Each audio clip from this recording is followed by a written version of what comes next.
And welcome, Hoosier fans, to another episode of the Assembly Call. I am your guest host for the second week in a row here, Galen Clavio. We got Ryan Phillips joining us as well as we are getting set to break down Indiana's defeat to the Louisville Cardinals. A hard-fought game, certainly an interesting game, a game that IU was in for almost the entirety of and led for a decent period of the first half.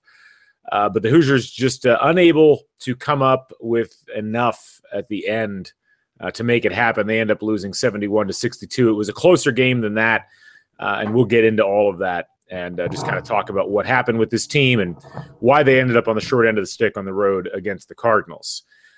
Let's start tonight's show as we start every show, and that is with our Hoosier Proud banner moment. And our banner moment for the evening really happened earlier on in the contest. The Hoosiers really got off to a nice offensive start, one of the nicer offensive starts we've seen this year. And, right around the 8-minute timeout, we saw Josh Newkirk hit a three-pointer to extend the lead to 23-13. And really at that point, you're looking at the way that this IU team had played up to that point and saying, I like the chances of this team. If they can continue that sort of offensive rhythm, if they can continue to force difficult shots for Louisville throughout the course of the game, it really looked like it was going to add up to something positive. And we'd seen a lot of good contributions up to that point from IU offensively. Deron Davis had scored. Devontae Green had come in and hit a jumper. Juwan Morgan had hit a three-pointer, which is a little bit of a rarity. And they had taken what had been a three-point game and pushed it all the way out to 10.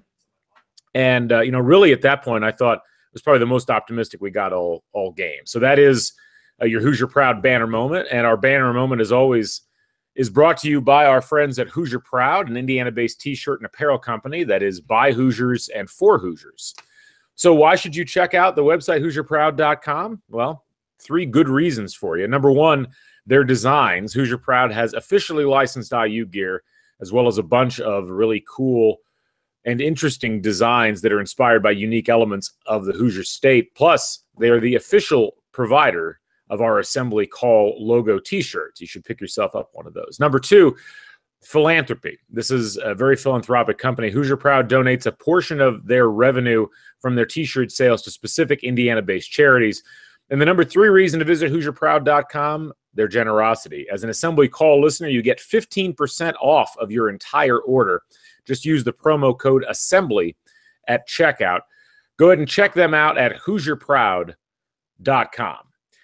All right, time to move the ball, find the open man, and get some opening thoughts from the other member of our team, Ryan Phillips, with Ryan's rant brought to us by thebiglead.com. Ryan, I know you probably got a lot to say, so go ahead and take it away. Yeah, this was a rough one. Look, I thought that defensively, I thought Indiana played pretty well today. I thought, look, Louisville's a difficult team to score on because of their length. I mean, they have abnormal length that Indiana, other than Duke, probably is going to face all year.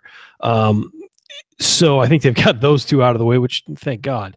But with 2:41 left, Deron Davis made 2 free throws. And at that point, Indiana had nobody scored until there was 59 seconds left from that. So you had 2 minutes of no scoring. Indiana had 4 chances to come down and cut the lead from 4 and got 1 point on a Deron Davis made free throw with 58 seconds left. So that's 2 minutes where you had a chance to go out and win the game or at least tie it and bring it closer. And they didn't do it. You had Juwan Morgan missed a jump shot. Josh Newkirk missed a 3. Juwan Morgan missed a layup. And then you had Deron Davis getting fouled and shooting 2 free throws and making one of them. So, there's just at some point somebody needs to step up there and nobody did. And I think that was the big takeaway for me is that offensively, look, again, Louisville is always a difficult team to play, to run an offense against because they usually have length. They're athletic and they pressure the ball. That was true with Rick Pitino. It looks like it's going to be true with David Padgett as well. But at the same time, that's why you have seniors. That's why you have veterans. You have guys who can step up. And I think we can all agree that Robert Johnson was terrible today. He's your longest tenured veteran, guy who's played the most there. And he didn't score a point today. It was 0 of 6 from the field, 0 of 4 from 3-point range. Looked completely, he had no confidence whatsoever. And even when he would drive in the lane, he wouldn't even be looking at the rim. And that's got to change. I mean, it just has to change, or why is he on the floor?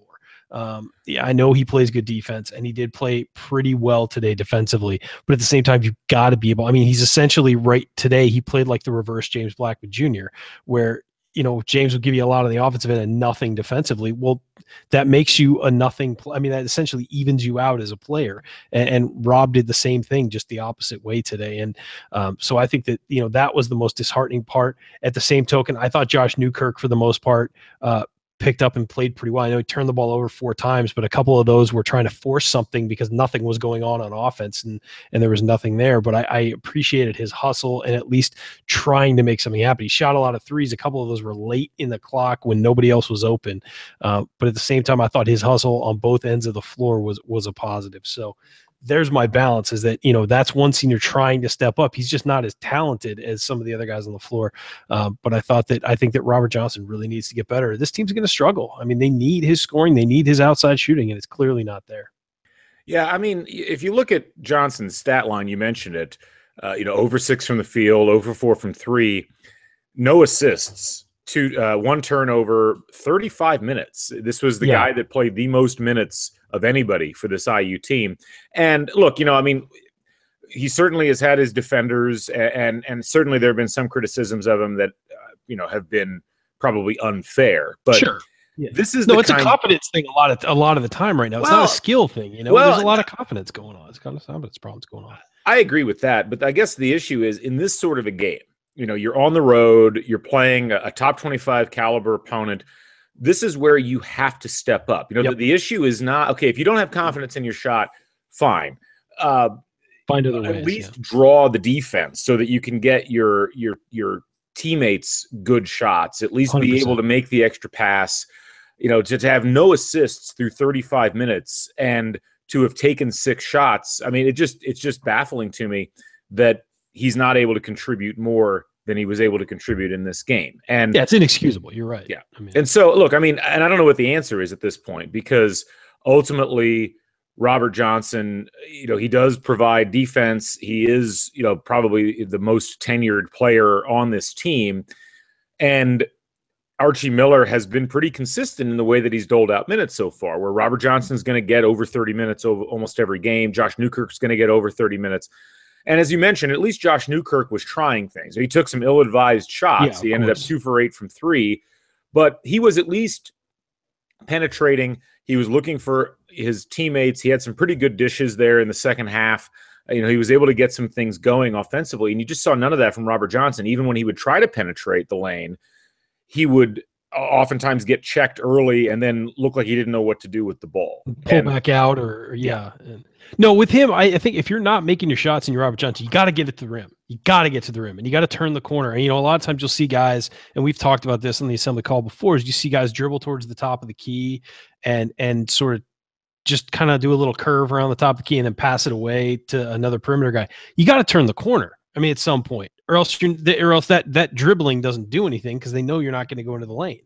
You've got to have the threat of being able to get into the lane and get north and south and get, towards the hoop, or else you're just really a vehicle to move the ball. And offensively, you're no better than like Zach McRoberts out there. I mean, Zach McRoberts is there to do several things. He scored today, so he was clearly better offensively. But no, Zach McRoberts is there to do some things and contribute. But offensively, you don't look to him to score you points. And if you're not turning the corner, you're not getting the rim, you feel the same way about Rob right now. And that's a problem. And Robert Johnson was, I know, again, plus minus has its issues, but Robert Johnson was minus 16 today, which was the worst of anybody on either team. So that's a problem. I mean, that's a guy you come into the season expecting to rely on, and you're not able to. So that was a problem. And then you look at, Al Durham played like a freshman today. Yeah. So again, he had 5 turnovers, and look, again, defensively, he had some really nice moments, but he played as you expect freshmen to play at times, and that's going to happen all year on and off with these younger guys. So somebody else has to step up in that place, and so and really Robert Johnson didn't. Yeah, I mean, well, first of all, you're listening to the Assembly Call IU postgame show. I'm Galen Clavio here with Ryan Phillips. We're breaking down the loss to Louisville. I think that certainly we can dwell on Robert Johnson. We can dwell on some of the issues with Al Durham or with Josh Newkirk. They did get a very good performance today out of their front court players. In somewhat limited minutes due to somewhat terrible officiating by Ted Valentine and company, which we'll get to a little bit later.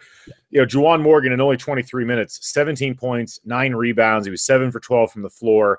Deron Davis was, he was 5 for 7 from the floor. He was actually 4 for 6 from free throw line, which is better than we would probably expect from him. He had 14 points, 7 rebounds. It was a pretty impressive performance from those guys, especially when you consider the quality of the opponents that they were playing. I mean, that is a tough Louisville front line, and both of those guys really got in there, and while they were in the game, got things done. You could put a gun to my head and I couldn't get a shot up against Mahmoud. I mean, I don't know how they're doing it. I mean, at some point you're just kind of like, you know what? You guys take it. I can't get, and give Louisville credit. They played very well in there as well, but Indiana just, what I liked to see about it is they were using their strength and their mind at the same time. They were outwitting them, and, against superior length, you have to be stronger. And I thought Davis and Morgan both were. You'd like to see even more out of them, I know, but that's a lot to ask again against that line. So hopefully, you see those guys building towards something with, as we move towards Big Ten play, the heart of Big Ten play, because I know ridiculously we're already in Big Ten play, but whatever, that's a topic for another time. But we'll just call it January and yeah, okay. Yeah, thank you. But, as they move towards that, we're starting to see them have so much more confidence attacking offensively, and mix it up on the offensive glass as well. So that's a real positive for Indiana, because, again, they're not going to face this kind of length again. I mean, Michigan State will verge on that, but that's the only team really where they're going to face guys that are that much bigger and longer than them, and they really had their way inside. The key is getting balance from the perimeter, and they definitely didn't have that today. But I certainly kudos and hats off to Juwan Morgan and Deron Davis, two guys who have become the guys you rely on this team. It seems like, undoubtedly. Thanks to all of you for joining us here. We'll be back right after this. Coming up on the Assembly Call, I'll be pointing out today's meaningful moment you might have missed, and then we'll go inside the numbers. That's next on Assembly Call. Be sure to leave some comments on the YouTube channel. If you want to get at us on Twitter, you can do that as well, at Assembly Call or at Crimson Cast. We'll look at that as well. Stick with us right after this. You're listening to the Assembly Call IU postgame show. I'm Galen Clavio here with Ryan Phillips, breaking down Indiana's loss to the Louisville Cardinals, and it is time for the meaningful moment that you might have missed. And this one, I think, really started – it happened earlier on in the contest, and it was something that really changed the complexion of the game. At the 14-minute and 30-second mark of the first half, there was a bad Colin Hartman turnover. And I'm not saying this to pick on Colin per se, but he got up in the air. He didn't know what to do with the ball. He ended up throwing it away. It ends up being a turnover. That transitions into Deron Davis's first foul. Davis ends up committing a foul under the basket on the other side. And about 5 minutes later, at about the 9-minute mark, Davis picks up his second foul. Juwan Morgan already has 2 fouls. Both of them end up on the bench. And they're on the bench basically for the entire rest of the second half. And at that point, IU was able to push the lead back out to 10 points for a little bit, but it was always kind of a matter of, can they hang on with those 2 guys on the bench? Can they keep some semblance of the lead? And at the end of the day, they couldn't. The lead gets dribbled down to 1.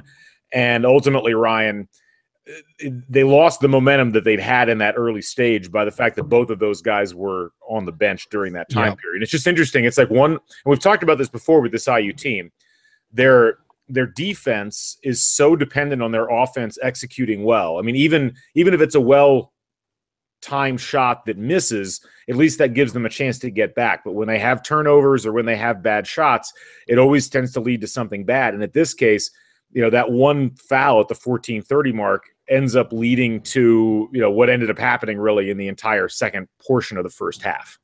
Yeah, and what was interesting there is, IU did get some good possessions, and Devontae Green had 2 3-pointers that were down and out. I mean, they were legitimately rattled on the inside and came out. And I hope those didn't stem his confidence for the rest of the game. He didn't really take anything after that, but he had 2 threes that were down and out. They didn't go. I think the letdown from that, not only, as you said, sometimes they run good offense, and don't score, they seem to keep that momentum going.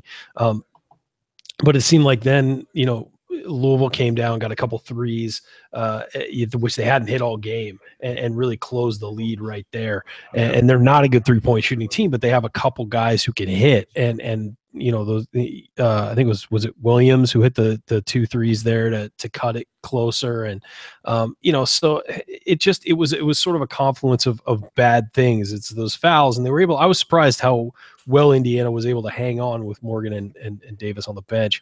But at the same time, you kind of felt like it was a matter of time until Louisville got back into it. And, give Louisville credit, not a good 3-point shooting team. They hit 9 today. Yeah. I mean, they really didn't shoot at the end of the day. They didn't shoot that well. They only shot 34% of the game, which is what they normally shoot. Basically, I think they're about a 33% shooting team, but they hit the shots.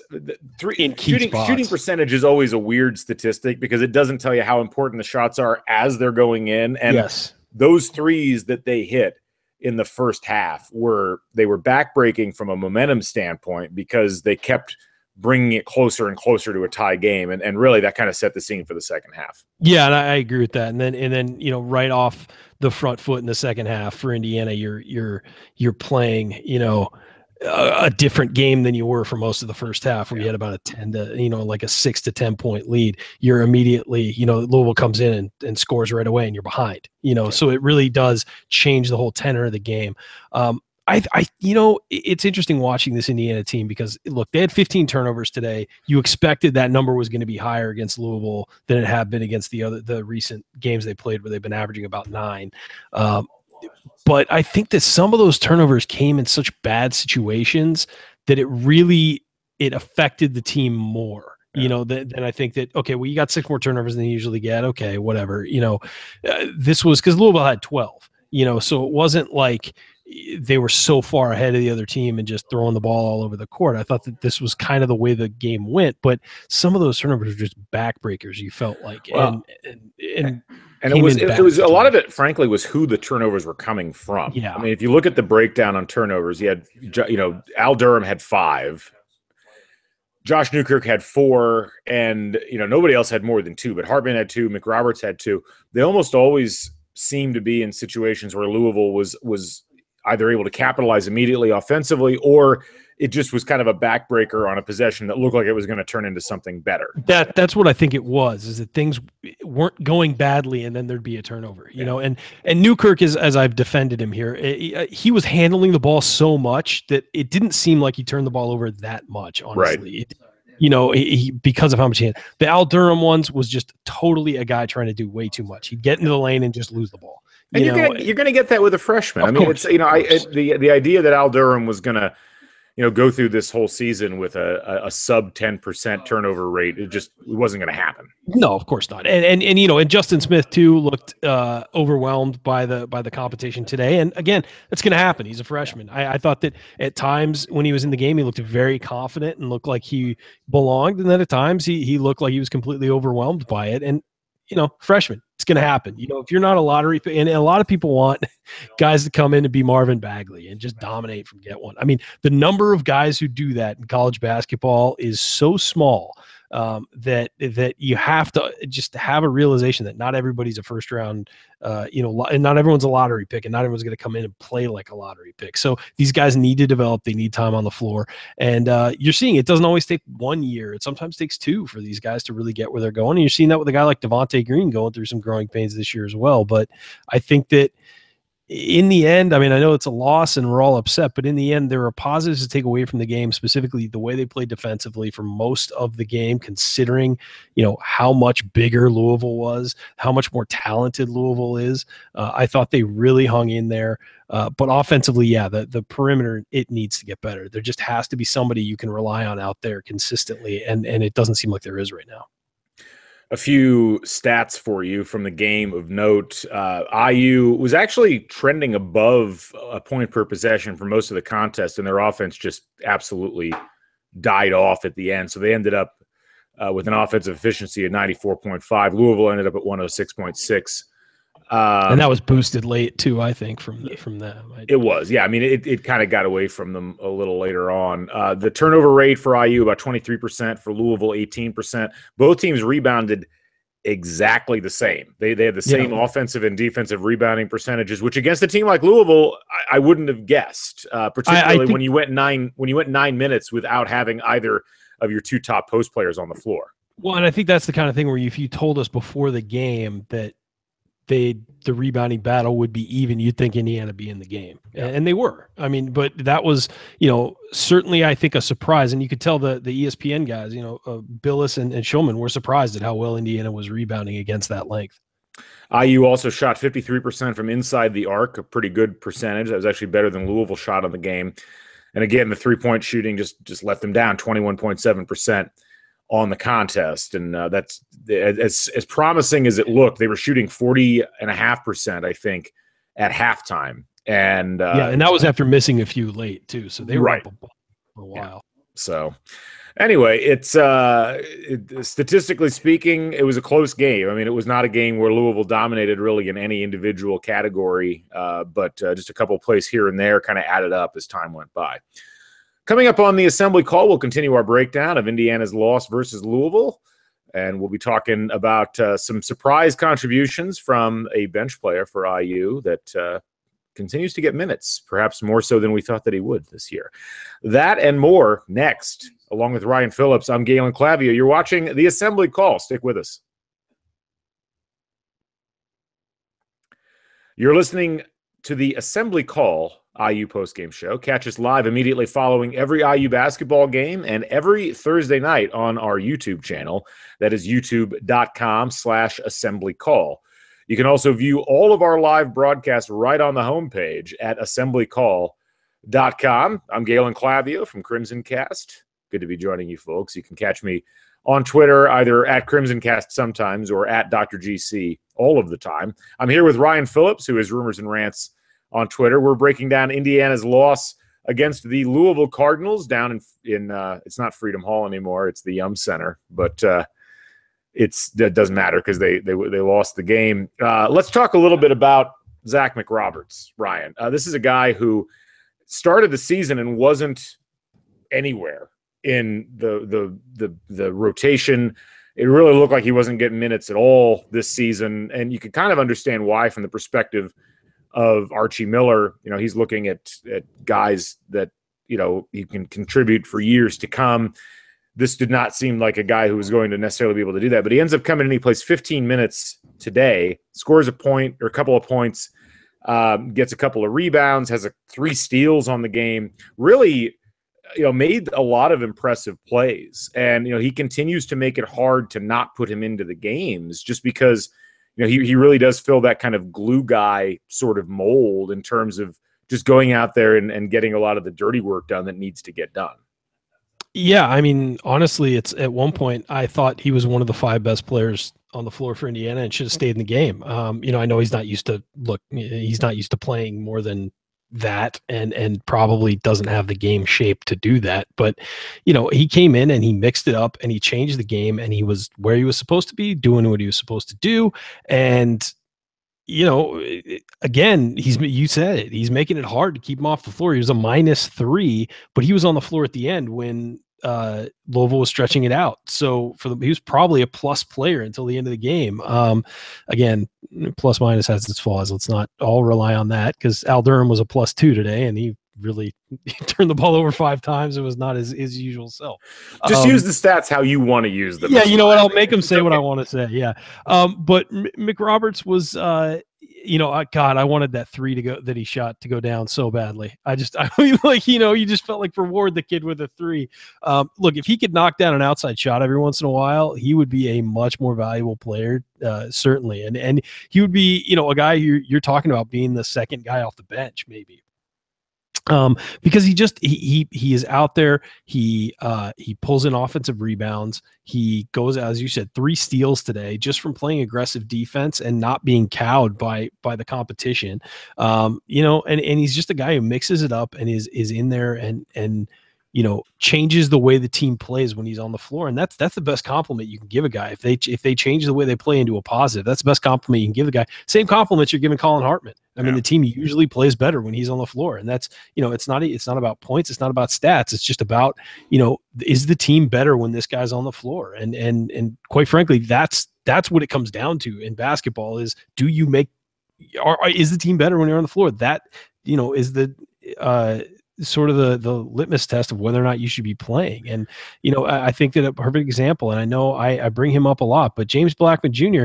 could put up a ton of stats, but was the team better when he was on the floor? And the answer was not always, and so there are types of players out there, and guys who make you better are the ones you want to go with. I mean, they make guys around them better. They run the offense. When the offense goes through them, you don't feel like there's a lack of confidence in them doing the right thing.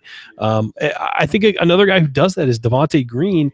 Makes a lot of mistakes, but I feel like the team sometimes is better when he's on the floor. That post feed he had today, pretty outstanding. That post feed to Juwan Morgan, I don't even have to tell you when it was or where it was, because you know exactly what I'm talking about, where you put the overspin, or the top spin on it to get him the ball fast, got the ball turned around wide open, laid it in. That's the kind of thing he can give you that nobody else on the floor can give you. And it's sort of one of those things where, that guy is starting to look like somebody, if he can clean up some of the mistakes. He didn't have a turnover today, had some silly fouls, or no, I guess he didn't have a foul today, but there were some silly defensive plays where he overplayed and left the guy open, I guess is what I was thinking of. And Devontae is another guy who he's starting to make it hard to leave him off the floor, because he can do things that nobody else can do for you. It's true. I mean, the issue Devontae had in this game was he made a couple of mistakes that didn't even necessarily show up as turnovers. Right. But, the early shot at the end of the half that gave Louisville the possession, they ended up not hitting the last shot of the half. And that shot was down and out too. So I'm just, it's one of those where I'm like, don't shoot that. Oh man. I know. Got it, but it is interesting, like, how these guys are moving around in the constellation. I mean, there's a clear pecking order on this team in terms of who's going to get on the floor. Rob Johnson and Josh Newkirk and Juwan Morgan and Deron Davis and Al Durham are going to get their minutes. They're all going to play above 20 minutes a game unless something catastrophic happens. And then it's a little bit up in the air, and it's somewhat situational as far as the rest of the guys on the floor. Devontae Green's had games where he's played a lot of minutes. He's had games where he didn't play that many. I mean, today he only played 13 minutes. It's a tough matchup game for him because of the size, I think, too. Right. It is. And I mean, you look at the last 3 games, he played 28, 25, and 25 minutes. And most of the season, this was actually the second fewest minutes he played this year. He played 12 against Eastern Michigan. He played 13 tonight. And the rest of the games, the least he played was 19. So, you're probably going to see him play more. But, you look at guys like McRoberts. McRoberts in the first 5 games had 3 DNPs in one game where he played less than a minute. Yeah. So it is interesting watching as the assignments continue to change, as the roles continue to shift. It's just, at the end of the day, it's frustrating because you really look at a game like this, the Duke game, to some degree the Seton Hall game, and it's like, man, there's one element missing in each of these games that keeps IU from being able to get over the hump and win.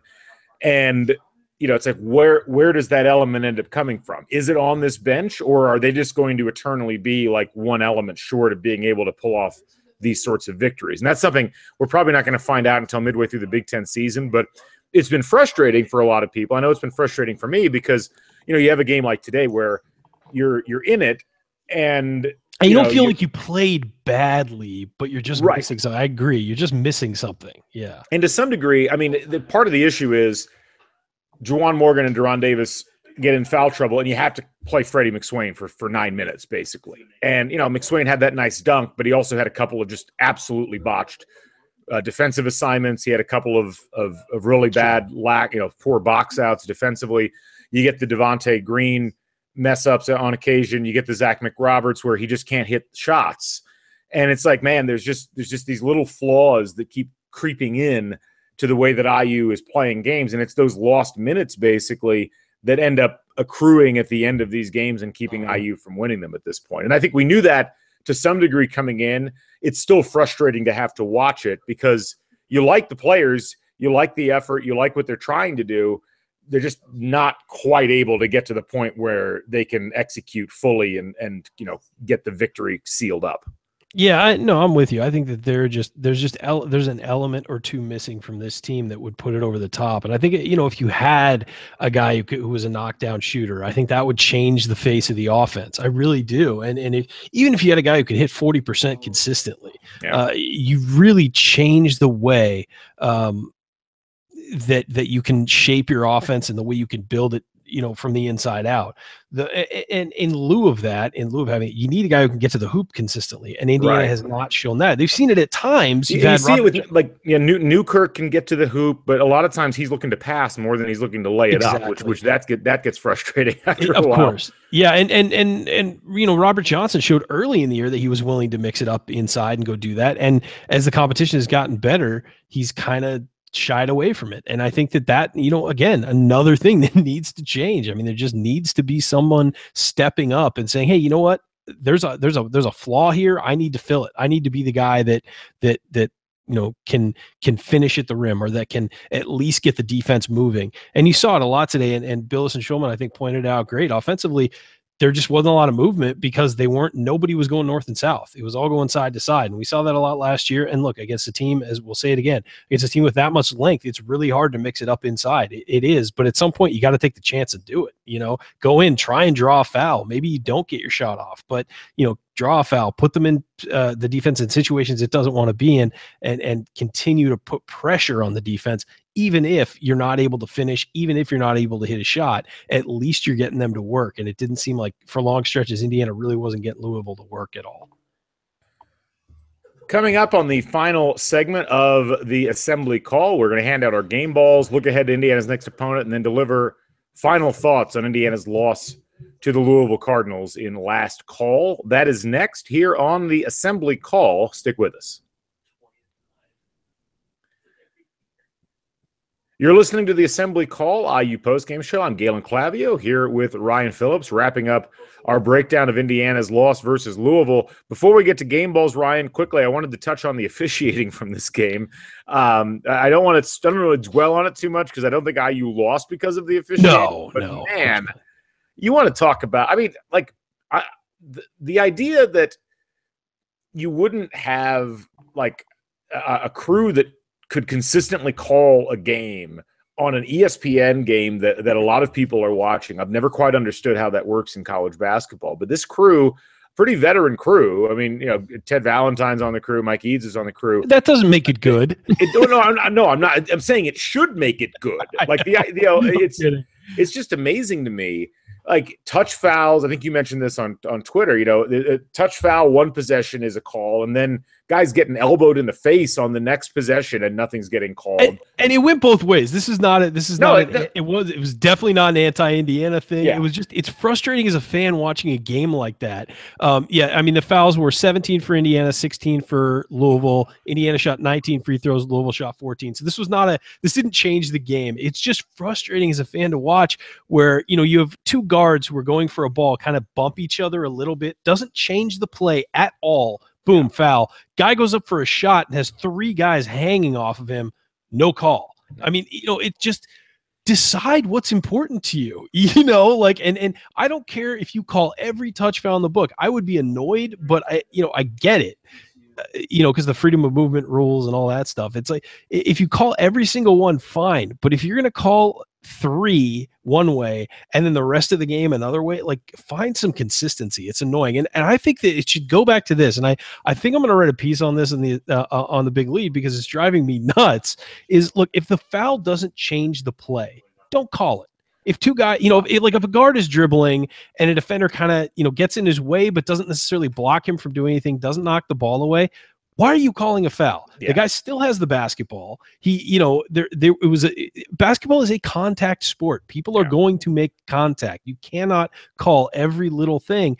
And if you are going to do that, you got to call them all. And that just wasn't there today. It seemed like, 1 minute, one thing's happening. And as you said, a guy's getting elbowed in the face, thrown down to the ground, and he's getting called. And then on a rebound, a guy kind of just goes up straight, bumps into another guy, and they're going to call that. I mean, it makes no sense, and it makes basketball, at times, it makes it unwatchable. It does. Well, and I think my biggest frustration is there shouldn't be a difference between a rebound and other play on the floor. And we just saw just muggings taking place on some of these rebound attempts. And then you'd have touch fouls just on regular possession drives. It doesn't make any sense. I mean, basketball is basketball. Like, the idea that, we're going to reclassify this particular aspect of basketball as being more physical and therefore not deserving of calls. To some degree, when you have a team like Louisville, the fact that they're able to get away with being more physical on rebounds is how they're able to normally get more rebounds. Yes. And so that does get very frustrating. Again, not why IU lost. I thought that there were bad calls on both sides. I would just like a consistently called game where everybody knows what to expect. And that seems to be not a possibility. When both coaches are flipping out on the sidelines, it's bad. Like, because they were both just beside themselves. To me, it's the Shaquille O'Neal principle. When Shaquille O'Neal was playing, whether it was for the Magic or the Lakers or whatever, he was bigger than everybody, and he was quicker at his position. All this, he would get mauled every time he went up for a shot. He would get mauled, and they'd call fouls about a quarter of the time. If somebody else had been fouled the way he was, they would have gone flying into the stands. But because he was bigger and could take it, they let those calls go, and they didn't call it. And it's the same thing as you were saying. It shouldn't matter. They should be called the same for everybody, and they should be called the same whether it's on the perimeter, in the post, whatever. So I agree. I just think there needs to be consistency, and it was not consistent at all today. Yeah. Let's go ahead and get to our game balls real quick. Ryan, you first. Last week I stole Juwan Morgan from you, so I'm actually gonna go with Zach McRoberts. I thought that when he was in the game for those 15 minutes, I thought that he was a massive positive for Indiana. He didn't score points. He had 2 points. He didn't score a lot. But I thought on both ends of the floor, he affected the game in a positive way, which is something that it's hard to do in a game like today's game. I probably would have gone with Deron Davis, but he sat for a really long time, and I thought that took away from it a little bit. He only played 8 minutes more than Zach McRoberts. But, Davis is sort of my he would be my B. Well, no. Oh, I'm not allowed to choose that? One. All right. Well, I picked Zach McRoberts. Good, because I'm picking Deron Davis. Oh, good call. I thought he wasn't going to get a mention. That's why I was trying to throw. No. And look, nothing taken away from Juwan Morgan. He played another excellent game. But this is the sort of game Deron Davis needs to play. Yes, he needs to be on the court for longer. He needs to be on the court for 29, 30, 31 minutes, not 23. But he was very efficient on offense whenever he touched the ball. He ended up with an offensive rating of almost 1.5 points, which is great. He didn't turn the ball over. Yeah, he had 3 fouls, but he had 1 foul in the second half. It really wasn't a big thing for him down the stretch. He looked really good on the block. He had 3 blocks. He did start to change things. I think he was I take that back. Freddie McSwain had a block too, but he was able to change the trajectory of shots a little bit. He was really able to bother the Louisville shooters down low. And I was really impressed with Deron Davis. Juwan Morgan certainly deserves praise. But I think that Deron Davis, with what he was able to accomplish in there, was my game bowl winner. No, I'm proud of you. I threw in a Deron Davis mention because I didn't think you were going to take him. I thought you were going to go with Juwan. So I was just trying to make sure he got some love. Deron Davis also 4 of 6 from the free throw line. Let's keep getting that up, buddy. Let's keep working on those because he needs to be more effective from the line, especially Big Ten play. But yeah, I really liked what Davis did today. I agree with you. That's a big one. Let's go ahead and look ahead to IU's next game. They have a week off, and then they travel to Indianapolis to take on the Notre Dame Fighting Irish. What are your thoughts on this game, Ryan? You know, and Notre Dame lost to Ball State the other day on a 3-pointer at the buzzer. But honestly, as I've kind of mentioned a lot when it comes to IU, I don't really judge teams this early in the season harshly. You're going to lose a silly game now and then every once in a while, and I thought that's what happened. They've got Bonzie Colson, who I think is one of my favorite players to watch, and that hurts me to say because I'm not a big Notre Dame fan, but being a USC and Indiana guy, that's really hard for me to say. That's pretty much the there's nothing you can't root for Notre Dame. The concern with Notre Dame, like I thought IU, given we talked about this on Crimson Cast earlier in the week, I thought IU had a better chance to some degree against Louisville.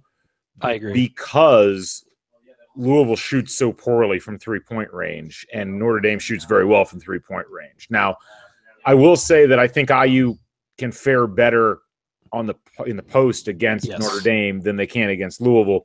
So it's really going to come down to, can IU avoid turning the ball over?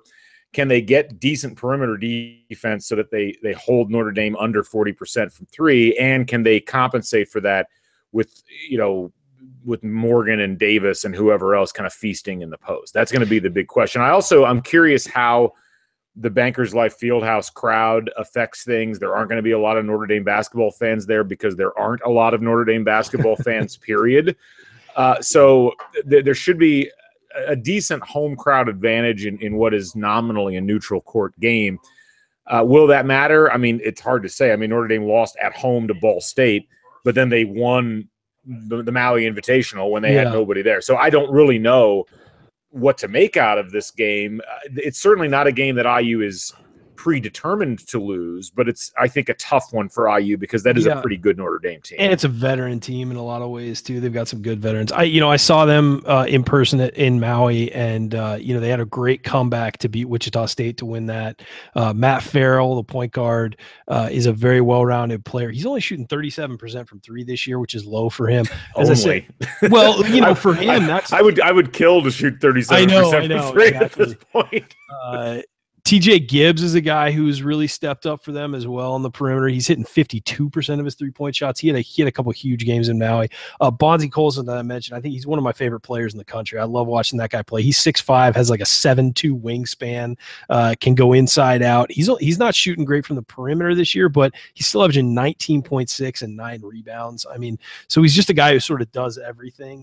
He reminds me, actually, the guy he reminds me of is a little taller, longer AJ Moye, where you look at his size and you're kind of like, that guy shouldn't be doing the things he's doing, but he just does. And certainly he's on a higher level than AJ Moye was because he's going to be in the mix as a first-team All-American. But that's that kind of guy to relate to Indiana fans. And so he's just difficult to stop. That's going to be a tough assignment. I assume Juwan Morgan's going to get him. That's going to be a real difficult assignment. Yeah. But look, and Mike Bray, I mean, again, it's hard for me to say nice things about Notre Dame, but Mike Bray might be one of the best coaches in the country with what he can do with a team that's less talented than other people, than other people he's facing in the ACC. He drew up some out of bounds plays in Maui where I was just, my jaw was on the floor because of how perfectly executed they were. And he's just a guy who, A, he's really likable, and B, he's just a really darn good coach. And so, that's a tough matchup. Anytime you're going after a veteran team with a good coach, it's going to be tough. So I'm not expecting Indiana to win that game, but they certainly will have opportunities to battle in that game and be with them, especially the way Notre Dame has played the last couple of weeks. I mean, they got hammered by Michigan State too. I mean, that was just a bloodletting. So it's not like this is an invincible team. Certainly you would have hoped to get one win out of the Louisville and Notre Dame games. This obviously is going to have to be where they get that win. You're listening to the Assembly Call IU postgame show. Remember that because you're an Assembly Call listener, you get 15% off your entire order at HoosierProud.com. So if you want officially licensed IU gear, one of our Assembly Call logo t-shirts, or one of Hoosier Proud's unique Indiana-inspired designs, visit HoosierProud.com and use the promo code ASSEMBLY at checkout. That's HoosierProud.com, promo code ASSEMBLY for 15% off your entire order. I'm Galen Clavio. I'm here with Ryan Phillips. It's time for last call. We've been through a lot on this game. Final thoughts from you, Ryan. You know, it was a tough game. I mean, Indiana. Here's the thing that that I appreciate about Archie Miller so far. When Indiana is not playing its best, it can still be in games.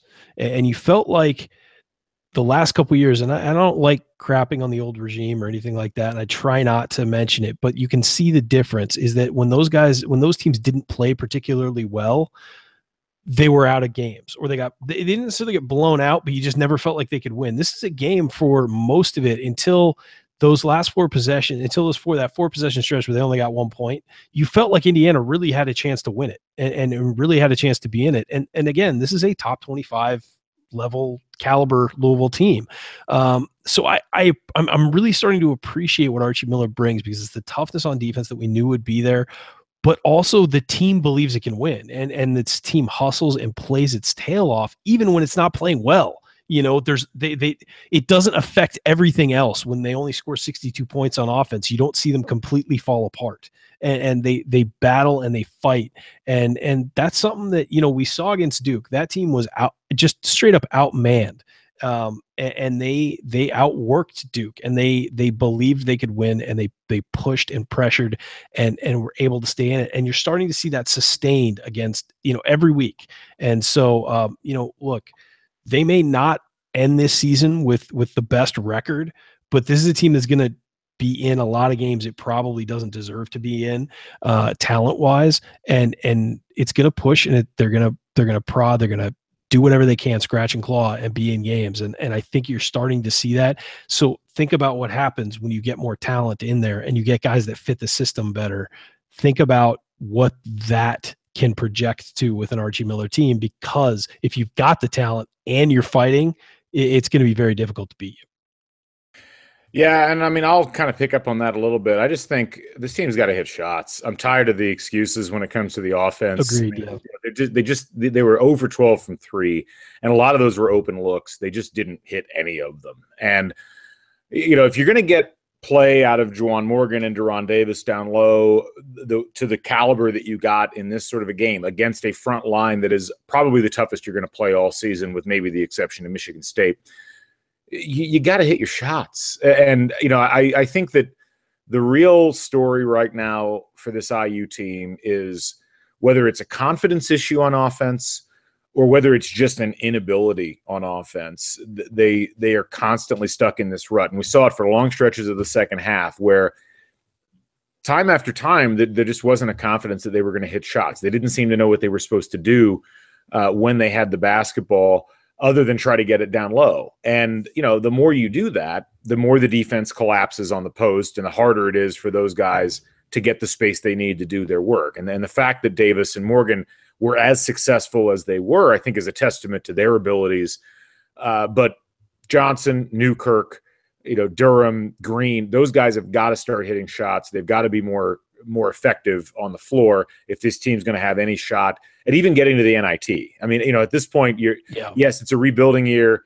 Yes, it's a year where, you know, you're relearning things, you're doing stuff. But, you know, if you look at a team like Ohio State, that team should be, by all accounts, worse than IU, and they've managed to figure out a way for their players to score the basketball and to play with a certain degree of gravitas on the floor.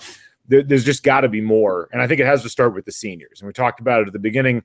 I think it's going to be the big thing that everybody needs to watch in this Notre Dame game. Can these seniors in the backcourt step up and give this team not just leadership, in air quotes, but offensive production?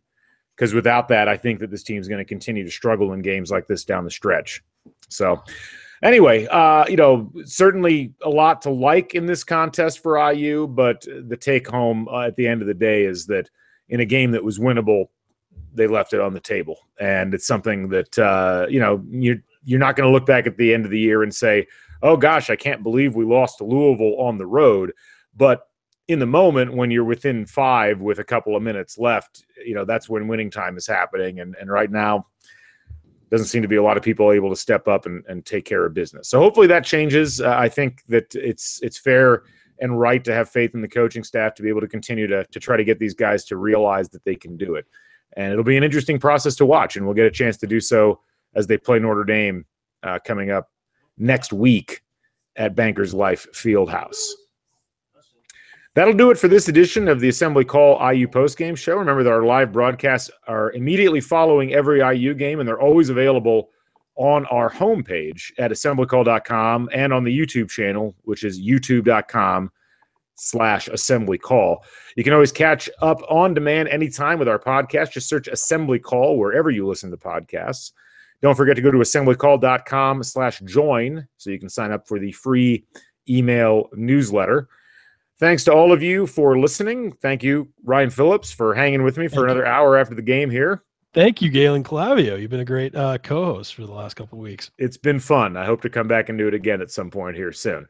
Thanks to all of you folks for listening. We'll talk to you again Thursday night for Assembly Call Radio, and then next Saturday for the IU Notre Dame postgame show. Until then, keep your elbows in and your eyes on the rim, and go Hoosiers.